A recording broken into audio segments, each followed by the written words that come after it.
वंदे देव उमापति सुरगुरु वंदे जगत्कारणं वंदे पन्नगभूषणं मृगधरं वंदे पशूनां पति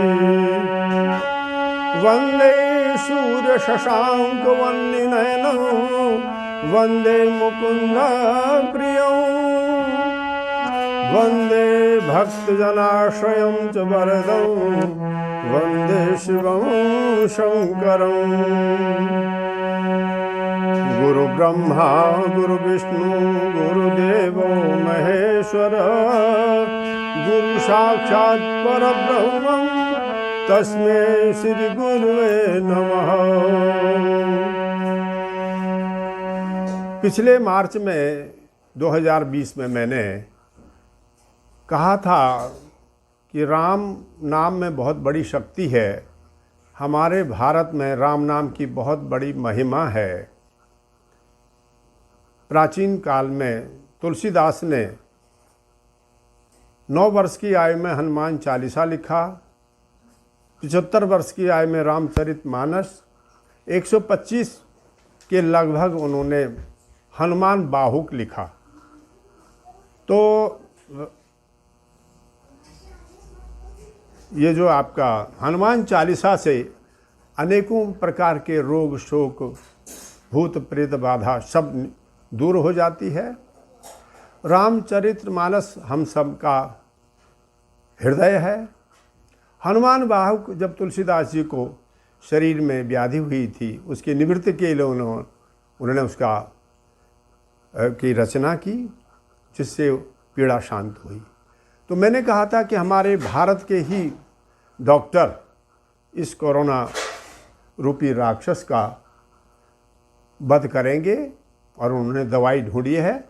हमारी जो औषधि है कोविड के लिए वो सबसे अच्छी कारगर हो रही है। और मैंने कहा था कि हमारे भारतीय डॉक्टर ऋषि संत वैज्ञानिक अवश्य ही इसकी औषधि निकालेगा, और निकाल दिया, जो अब लोगों को प्राप्त हो रही है। तो राम के नाम की महिमा को बताते हुए मैं आज उसी राम के ऊपर चर्चा कर रहा हूँ कि महाराजा दशरथ के चौथी अवस्था में जब संतान नहीं थी, गुरु वशिष्ठ के आश्रम में गए। उन्होंने पुत्रेष्ठी यज्ञ कराया श्रृंगी ऋषि के द्वारा, और उसके बाद यज्ञ की खीर रानियों को बांटी और 4 पुत्र हुए, राम लक्ष्मण भरत शत्रुघ्न। कुछ दिन तक अपनी अयोध्या की राजमहल को सुशोभित करते हुए किलकारियाँ मारते हुए रहे। उसके बाद गुरु वशिष्ठ के आश्रम में गए और थोड़े ही समय में गुरु गृह पढ़न गए रघुराई अल्पकाल विद्या सब पाए। थोड़े ही समय में सारे वेद शास्त्रों का उन्होंने अध्ययन कर लिया, प्राप्त कर लिया। तत्पश्चात ईश्वर की प्रेरणा के द्वारा मुनि विश्वामित्र आए और उन्होंने महाराजा दशरथ से राम लक्ष्मण को मांगा कि मेरे साथ इन्हें वन में यज्ञ की रक्षा के लिए भेजो। महाराजा दशरथ ने कहा, मेरे दोनों आँख, मेरे प्राण राम और लक्ष्मण हैं। आप भले मुझे ले चलो, अन्न को ले लो, धन को ले लो,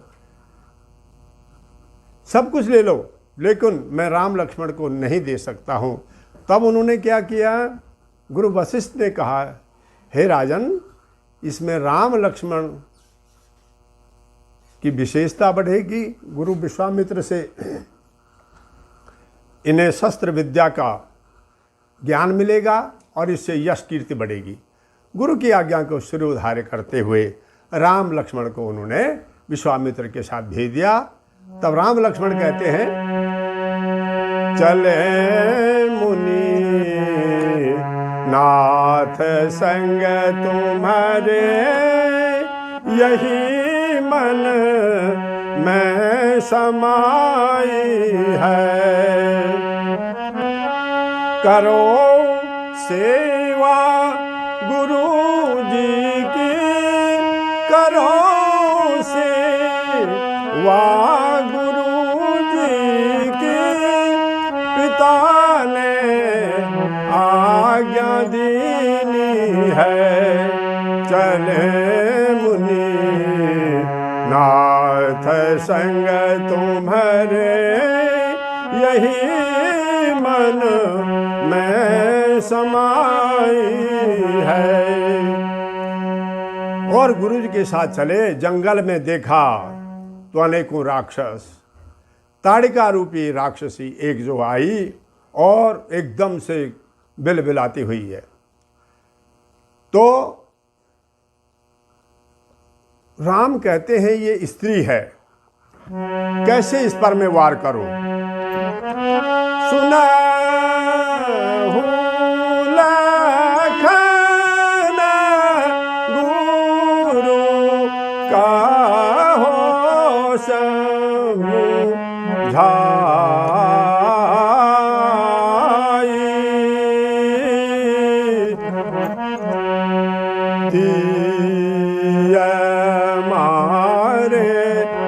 भैया मारे जग कौन बड़ाई, नारी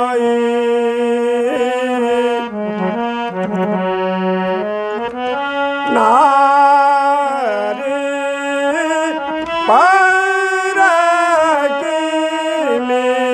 शास्त्र चला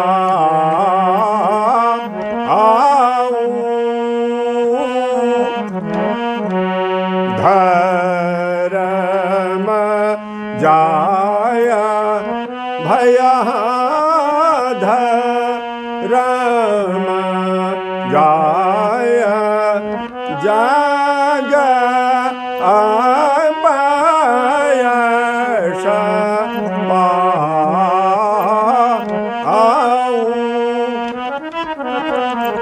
हे भैया, स्त्री पर शस्त्र कैसे चलाऊं?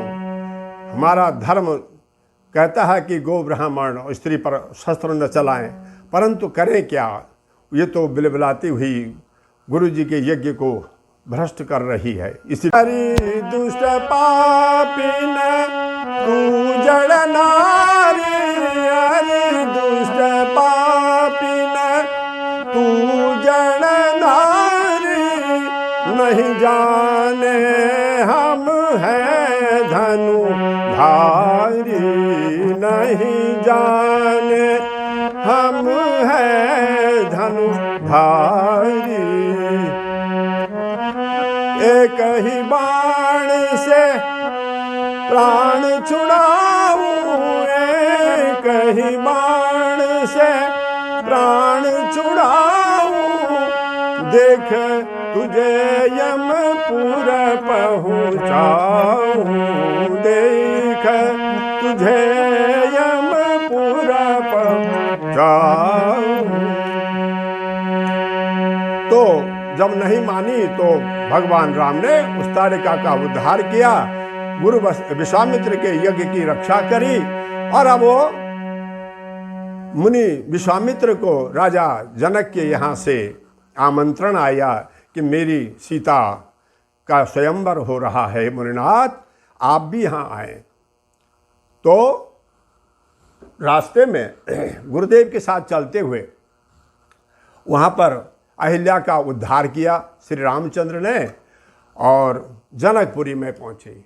जनकपुरी में पहुँचते ही विदेह राजा जनक विस्मित हो गए, चकरा गए कि ये दोनों कुमार जो गुरु के साथ हैं ये हैं कौन? तो वो कहते हैं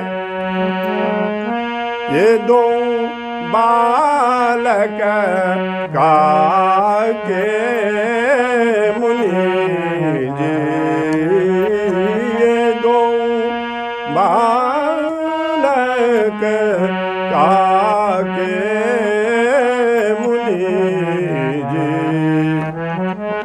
तुम संग बालक काके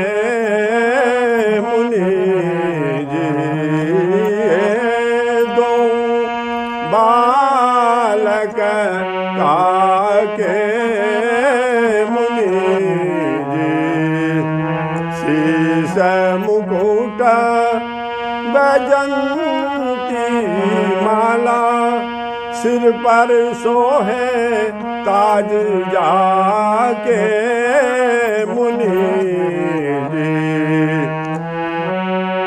रवि शशि कोटि बदन की शोभा, रवि शशि कोटि बदन की शोभा, सिर पर सोहे ताज जाके मुनि जी।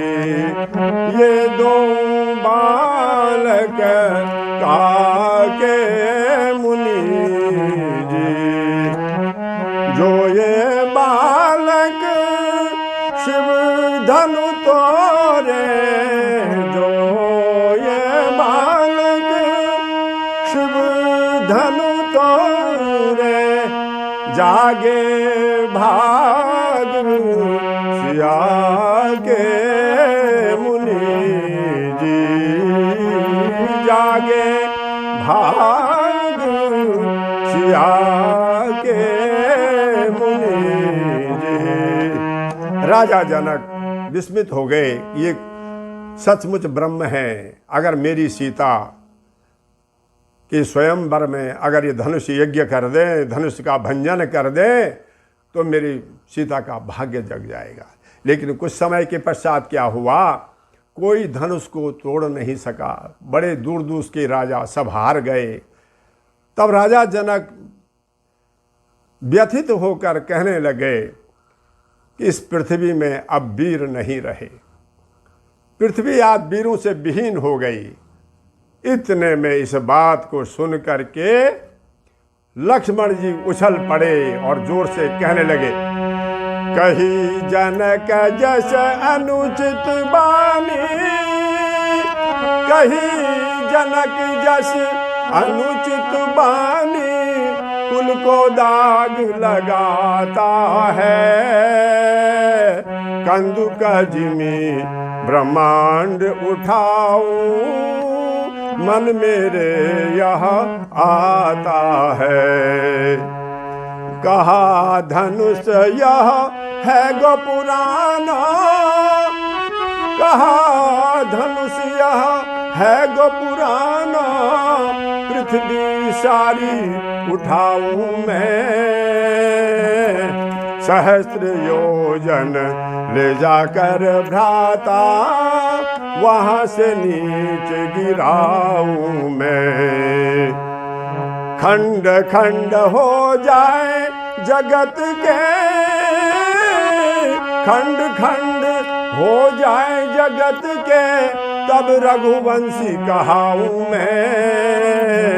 जो न करूं यह कार्य सभा में, धनु न धरूं पुनि हाथों में।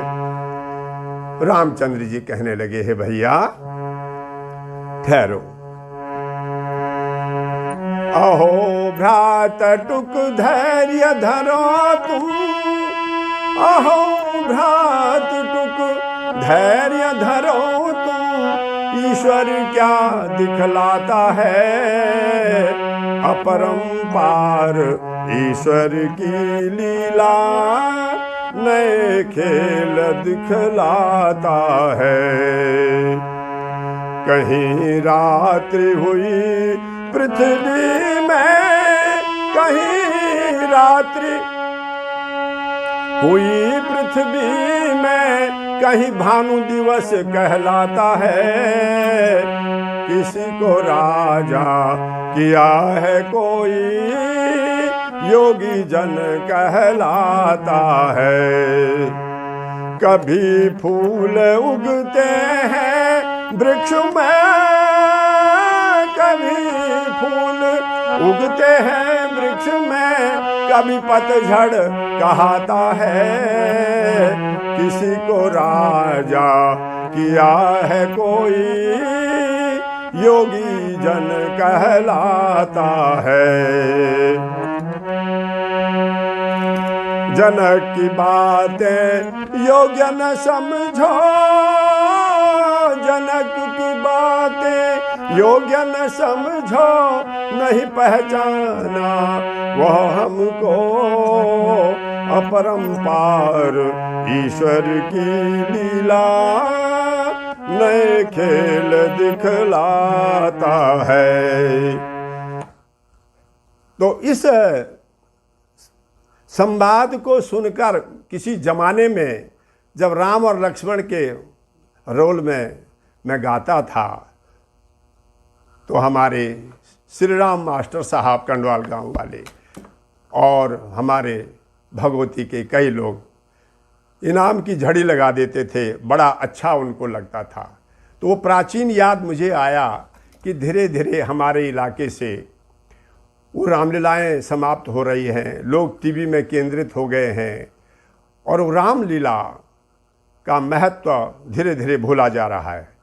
तो जब तक हम जैसे ही राम से विमुख होंगे, वैसे ही अनेकों आपदाएं विपदाएं आती रहेंगी। क्योंकि पहले भी मैंने कहा था, कहा हनुमंत विपति प्रभु सोई, जब तब सुमिरन भजन न होई। संसार में ऐसे कोरोना, ऐसे अनेकों आपदाएं, भूचाल, अनेकों वर्षाएं, अनेकों पीड़ित दैविक दैहिक भौतिक ताप आते रहते हैं। लेकिन अगर आप राम के राज्य में, राम की स्तुति में, हनुमान की स्तुति में सदा बने रहोगे, चाहे रामलीला के द्वारा, रामायण के पाठ के द्वारा, तो ये सब आपदाएं धीरे धीरे समाप्त हो जाएंगे और उनकी सदा रक्षा होगी जो राम की शरण में होंगे।